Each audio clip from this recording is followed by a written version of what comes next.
it's important to note that before today's speech, it was expected that anywhere in between 50 to 100 Democratic lawmakers would boycott, would skip this speech. We know that Vice President Kamala Harris, who's the president of the Senate, decided to not participate in today's joint session of Congress. She's instead in a campaign in Indiana, and the president pro tempore of the Senate, Senator Patty Murray, also refused to participate. But it was very interesting, Steph.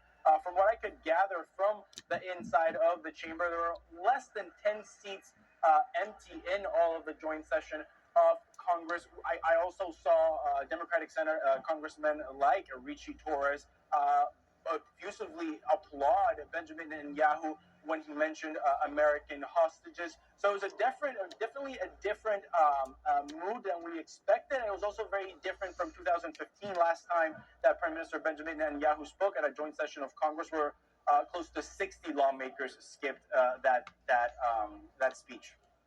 Now, with all the security there, what did protests look like?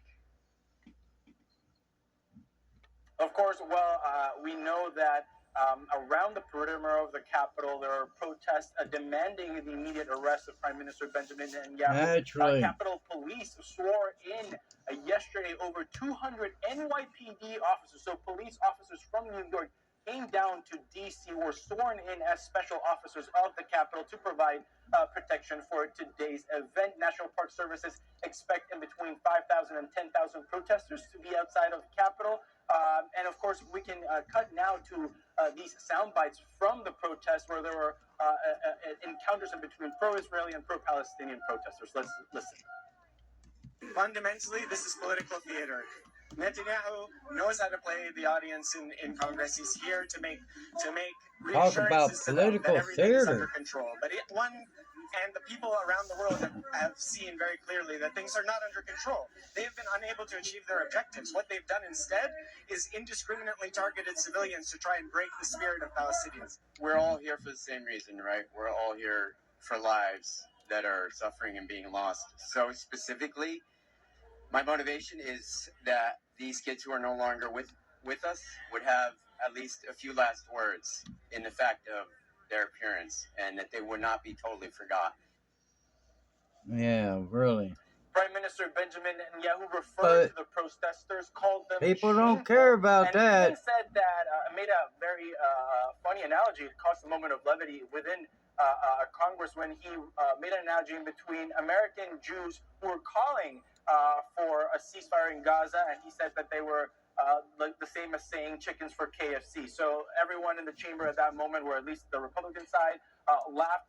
Very interesting, condemning the protesters, but definitely not a aggressive tone that we expected from Benjamin Netanyahu, thanking the U.S. for its support and asking for expedited military aid.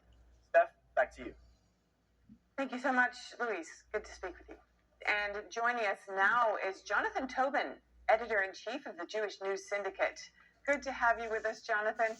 First, to start off, what are some of your key takeaways from this historic moment? Well, this is the speech that Benjamin Netanyahu has been wanting to give to the American people, sort of unfiltered by the bias of the corporate mainstream media. In it, he laid out Israel's case. That was the whole point. He started very clearly saying this isn't a clash of civilizations or, about Israel and the Palestinians, that it's a clash between barbarism and civilization. And that's something that, the mass demonstrators, however many of them are on the streets of D.C., and those who have been attacking Israel, criticizing it, to sort of the intersectional left wing of the Democratic Party, have lost out on. They don't understand that this is orchestrated by Iran, that the war was started by Iran and its proxies with terrible atrocities, and that their ultimate goal is to attack the West and the United States, not just Israel. And that, in essence, Israel is doing America's dirty work for it, fighting these terrorists, and that it deserves American support. And it was nice to see bipartisan standing ovations for these important points. And unfortunate that Kamala Harris, our vice president, and the presumptive Democratic presidential candidate, was so afraid of the photo op and the video of her standing above Netanyahu, as she stood above Volodymyr Zelensky when he addressed Congress, that she decided to boycott this. And how do you think that could impact, potentially U.S.-Israeli relations? Her absence, what message does that send? Well, it sends a clear message. She was sending a clear message to left-wing Democrats, saying, "I'm really on your side. If you're against Israel." I know, she often says things that are pro-Israel and then balances things which are harshly critical or recycling Hamas propaganda and lies about Israel. She has tried to sort of play it both ways, talk out of both sides of her mouth. Obviously, if she wins in November, I think relations between the U.S. and Israel, which have been good at times, but also very tenuous at times under Joe Biden, will be much worse. There's no question. Yep. As much as Netanyahu rightly tried to emphasize he's not the bipartisan person we support need for for Israel, president. thank Biden and the Biden administration for what it has done to support Israel in terms of the arms supplies, even while an implicit criticism saying you have to fast track these arms, don't slow walk them. But also name-checking President Trump, thanking him for all of his pro-Israel deeds while he was president, and the Abraham Accords, which I imagine will make his meeting in Mar-a-Lago on Friday a lot more pleasant. And I hear what you're saying there. There have been protests. There were, Netanyahu referred to them as well, the protests in D.C. today on the day of his speech. He actually called the protesters useful idiots for Iran. Could you lay out the That's argument exactly there what they are. Well, clearly, if you listen, if you watch some of the footage, just as if you watch the protests on college campuses and in the streets of our cities, most of these people are not merely calling for a ceasefire. You can make an argument for a ceasefire, even though that basically means letting Hamas off the hook, especially when you were doing it months ago, and letting them escape justice for committing the largest mass slaughter of Jews since the Holocaust. But if you're in the streets chanting from the river to the sea, calling for the destruction of Israel, in support, recycling libels about Israel and the Jewish people in this war, you're doing Iran's bidding.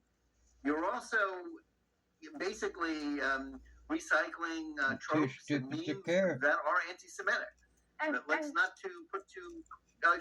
find a point about it. If you're for Hamas, you're for a genocidal terrorist movement that wants to not just destroy Israel, but to commit the genocide of its 7 million Jews. And Jonathan, Netanyahu also alluded to this and spoke a bit about it, but what do we know so far about who are organizing these protests? Well, there has been some reporting and well-sourced about who's funding it. Some of it comes from the Middle East. Some of it comes from the far left. Some of it comes from the Soros foundations. These aren't libels. These are very highly organized groups like the Students for Justice in Palestine and other anti-Zionist, anti-Semitic groups have gotten funding. But also it represents. Let's not just put it on evil foreign, actors or it's not just a conspiracy of bad groups or a few people.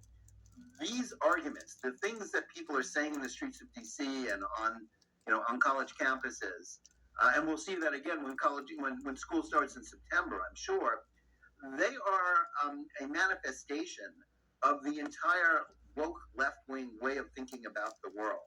This intersectional lies about Israel and the Jewish people being white oppressors, being settler colonialists in the land of Israel. That's why Netanyahu talked a bit about Jewish history, that they're not just, saying something that's wrong about a conflict today, they're denying Jewish history. In essence, what you're doing is denying the history and the rights of the Jewish people, justifying efforts to slaughter them. And this is rooted in this sort of neo-Marxist woke catechism that has been adopted throughout academia, some of the media and some of popular culture, and indeed, sometimes echoed by the Biden administration. And this enables this anti-Semitism.